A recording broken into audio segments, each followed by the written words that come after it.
বাঙালির সরস্বতী পুজো মানে মটরশুঁটি আর নতুন আলুর দম আর বিভিন্ন ধরনের সবজি দিয়ে খিচুড়ি। এর জন্য আমি আলু সিদ্ধ করে খোসা ছাড়িয়ে নিয়েছি।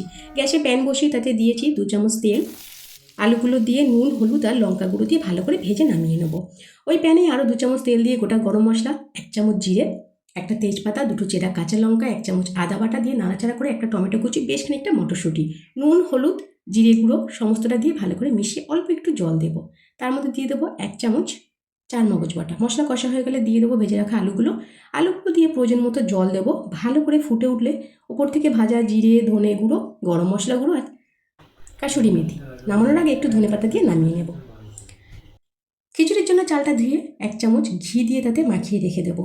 কড়াতে ডালটা দিয়ে ভালো করে নাড়াচাড়া করে ধুয়ে নামিয়ে রাখবো। সবজি হিসাবে ফুলকপি, গাজর, বিনস এগুলোকে কেটে নিয়ে সেগুলোকে ভেজে নেব। কড়াইয়ে আরও খানিকটা সাদা তেল দিয়ে 1 চামচ ঘি দিয়ে দেবো।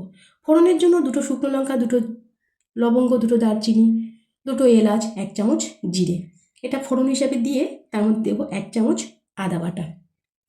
মশলাটা নাড়াচাড়া করেই তাতে দিয়ে দেবো ভিজিয়ে রাখা চাল আর ডাল। চালটা আর ডালটা দিয়ে ভালো করে নাড়াচাড়া করতে হবে, তাতে খিচুড়ির স্বাদ বাড়বে। তাতে দিয়ে দেবো 1 চামচ ভরে ভরে হলুদ গুঁড়ো।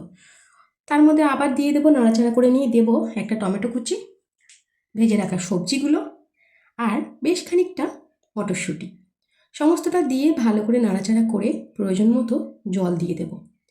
ফুটে উঠলেই তাতে দিয়ে দেবো স্বাদ অনুযায়ী নুন আর অল্প একটু চিনি দিয়ে ভালো করে ফুটলে ঢাকা দিয়ে সবজিগুলোকে সিদ্ধ হতে দিতে হবে।